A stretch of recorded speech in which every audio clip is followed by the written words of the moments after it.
Hey everyone, so we're still in lockdown here in England, so we're not allowed to go out and metal detect. However, today I've got my Simplex and I'm going to put it through its paces with a test designed to look at its depth, but also the sensitivity. I'm Adam, this is my metal detector, and this is the science bit. Welcome to D-TEKT Sussex.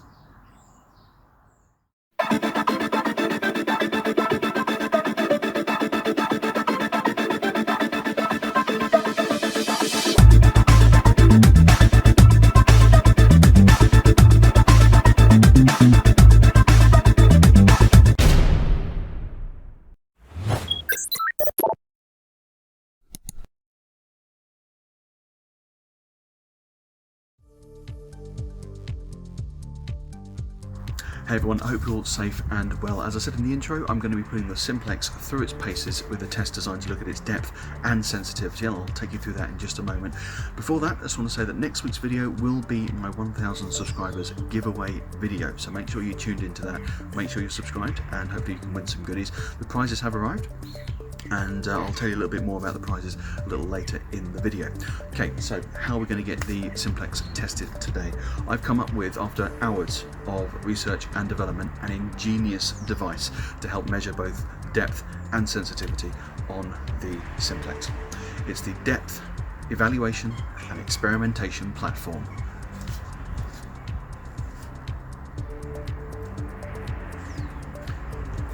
Okay, it's a plank of wood with numbers on it, but you get the idea. Let's have a look at the test.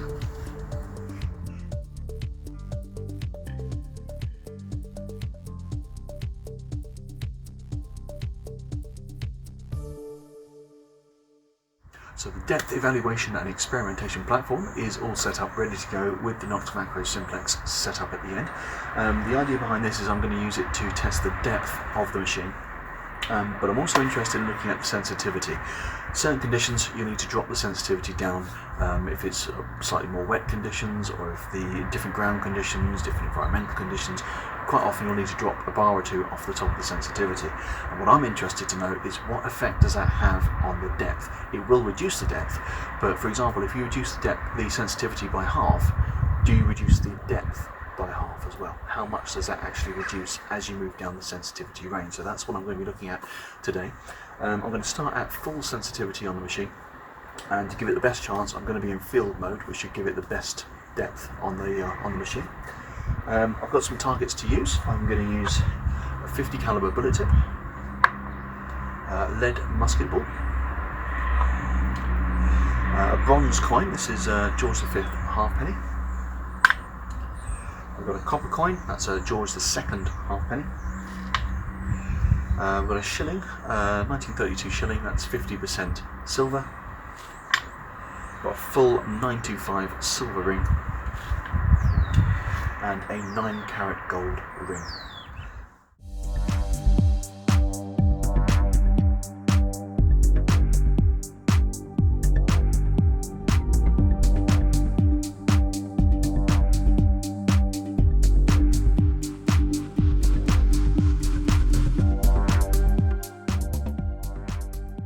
Okay, so this is a view you're going to have during the test. I was hoping to get a second camera on the actual control box, but as you can probably tell, there's some moisture in the air. There's a little bit of rain coming down, so you actually couldn't see what was on the screen. So we'll stick to the one camera for today.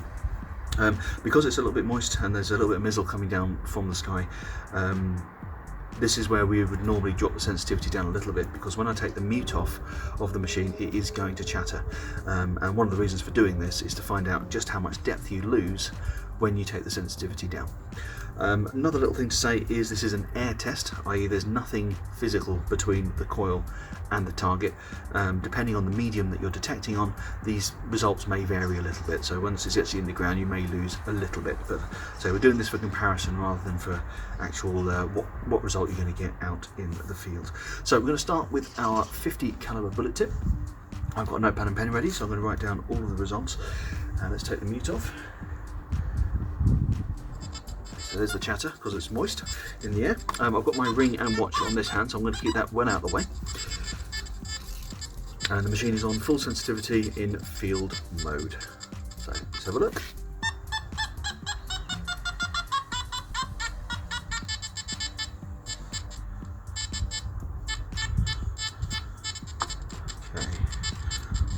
about 14 inches.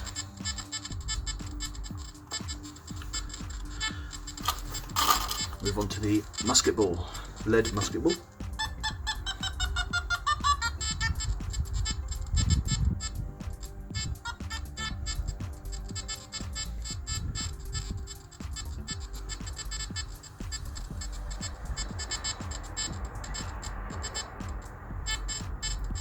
I think we call that 13 inches on that one.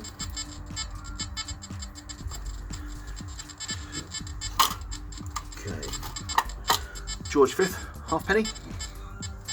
Now I'm going to hold the coins flat on so it gives it the best chance of spotting it.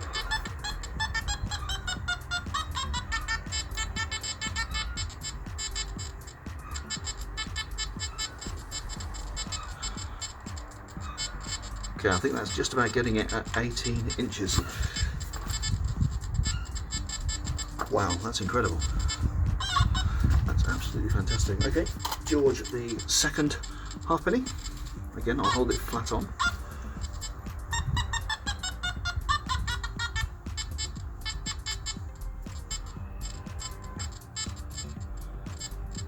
I don't think you'd dig it there, would you? Probably about there, so we'll put that on 15.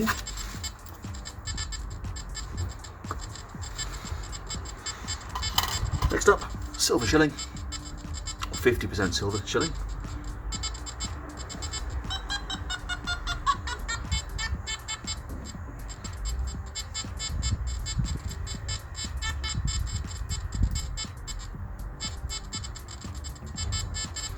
Okay, I think we're getting that about 16 inches on that one. Good stuff. So now we've got our silver ring.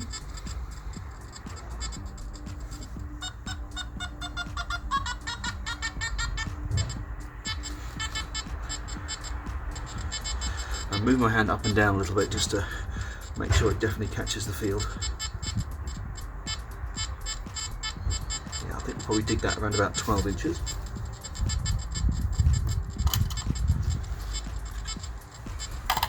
And then finally, our gold ring.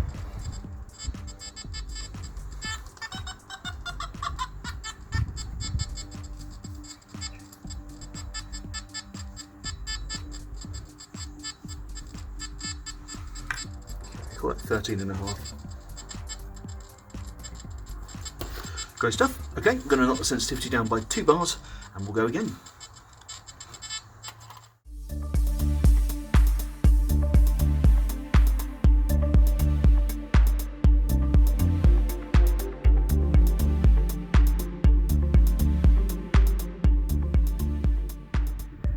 Okay, so I've dropped the sensitivity down by 2 bars, so we're now 2 off the top.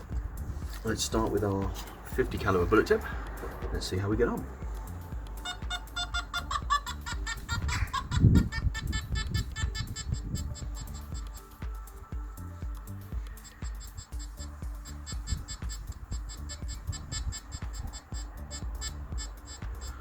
Okay, so I think we're getting a definite signal there.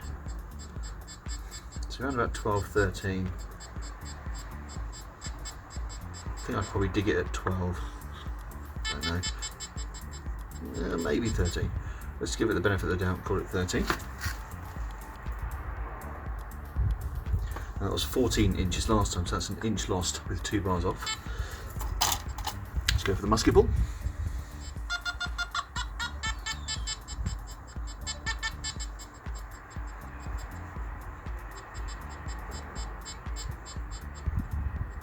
Call that 11. That's a couple of inches off. That was 13 on the last one. This is George the 5th halfpenny.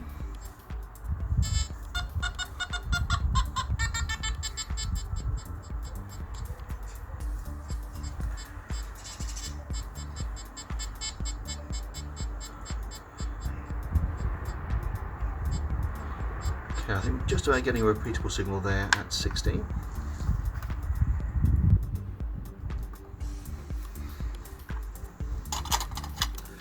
George's second halfpenny.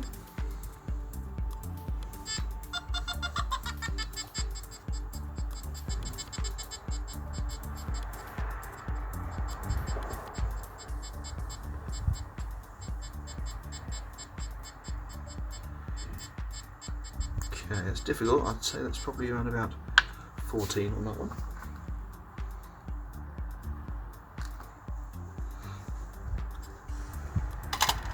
Okay, 50% silver shilling.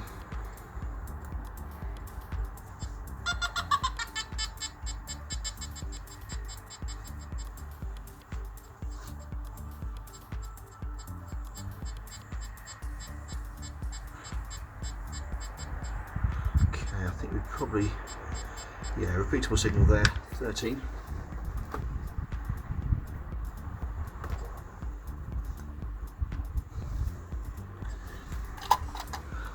Silver ring.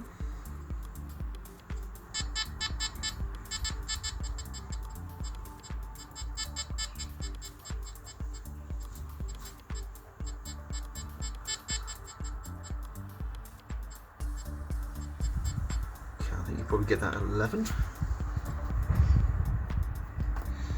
And then finally, the gold ring. 9-carat gold ring.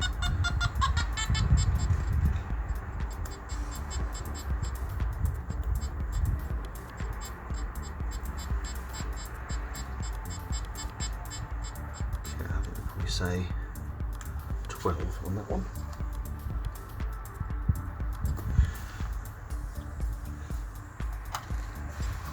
Great stuff. Okay, we'll knock another couple of bars down and we'll carry on.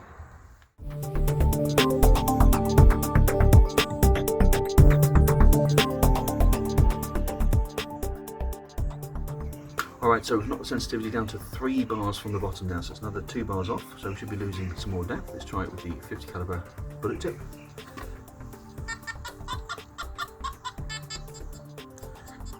Oh yeah, we are losing some proper depth now. Probably have that at 9. Okay, let's have a look at the lead musket ball.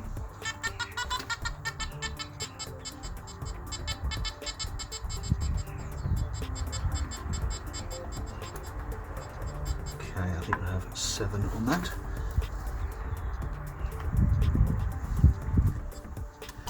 Okay, moving on to the jaws of 5th halfpenny.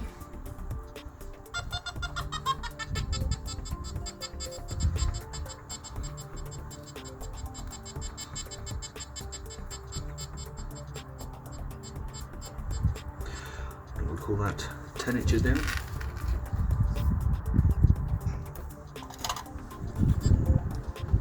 Now the jaws of 2nd halfpenny.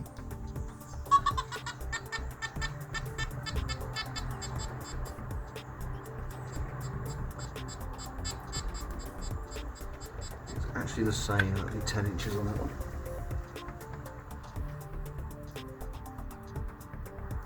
They've been quite different so far, so I was quite surprised that they're now lining up.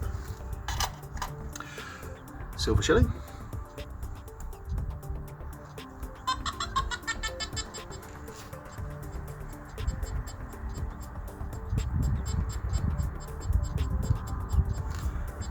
Okay, again, I think that's going to be another 10.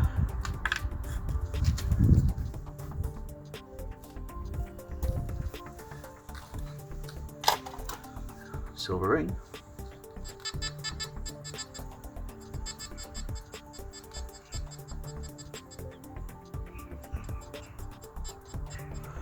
Okay, that is a 9-inch depth.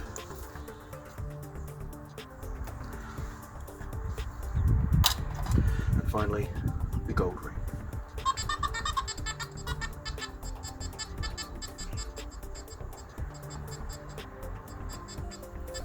Again, that is 9 inches.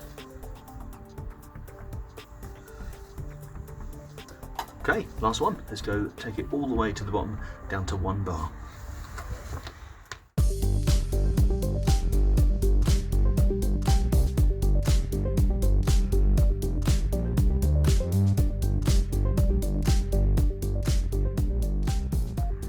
Alright, now I can't think of a situation where you'd ever use 1 bar when you're out in the field, but just out of scientific curiosity, we'll give it a go.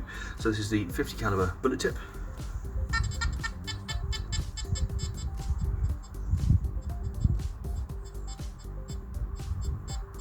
going to be 5 inches on that. Not bad. And we've got the lead musket ball.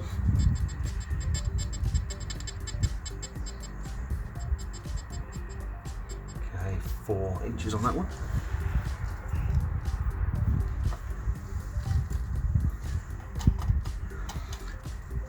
Got the George V halfpenny.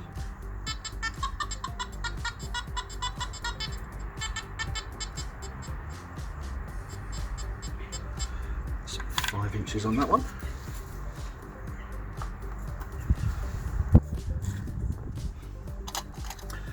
George the second halfpenny.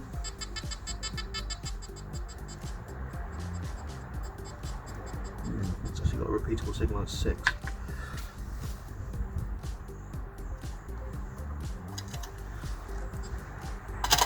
Okay, silver shilling. Just really lost my footing.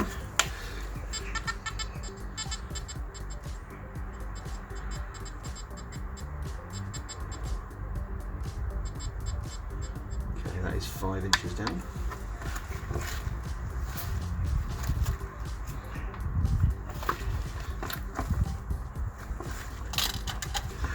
We've got the silver ring.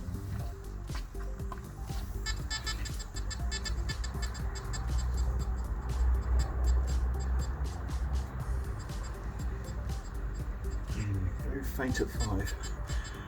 Definitely get it at 4.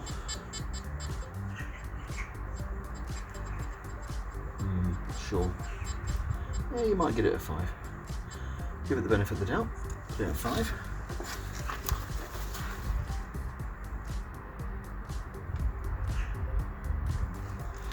So I'll call it 4.5. Yeah, it's a bit iffy at 5. Yeah, 4.5 for that one. And then finally, 9-carat gold ring.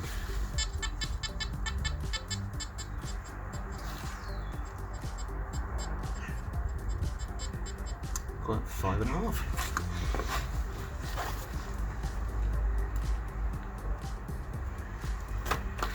Alright, so I'm going to lay these finds out based on the results for each section, and we'll see how they move down with each sensitivity change.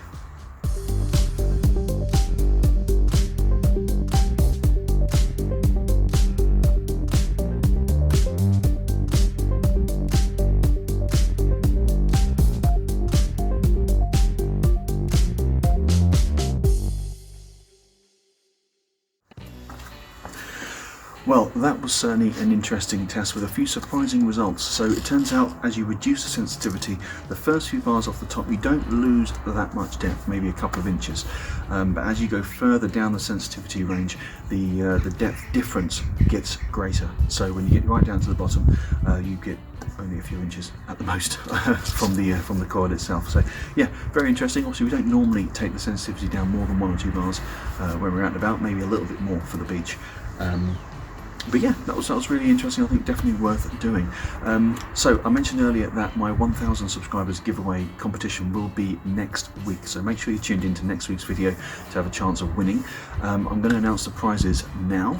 There'll be 2 runners-up prizes and there'll be 1 star prize. So if you win the star prize, you'll receive a Nokta Makro cloth patch. You'll receive a sticker set, a D-TEKT Sussex sticker set. You'll receive a D-TEKT Sussex pin badge, a D-TEKT Sussex pen, and a D-TEKT Sussex mug. Runners-up prizes, 2 runners-up prizes, you'll receive each a sticker set, a D-TEKT Sussex pin badge, and a Nokta Makro cloth patch. So those are the prizes. Let's have a little closer look at them right now.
So there it is. Make sure you tuned into next week's video for a chance to win some of those goodies. And if you haven't subscribed to the channel already, make sure you hit that subscribe button down below the video. And if you like the video, maybe hit the like button as well. It's always appreciated. Have a fantastic week, everybody, and I'll see you soon. Take care.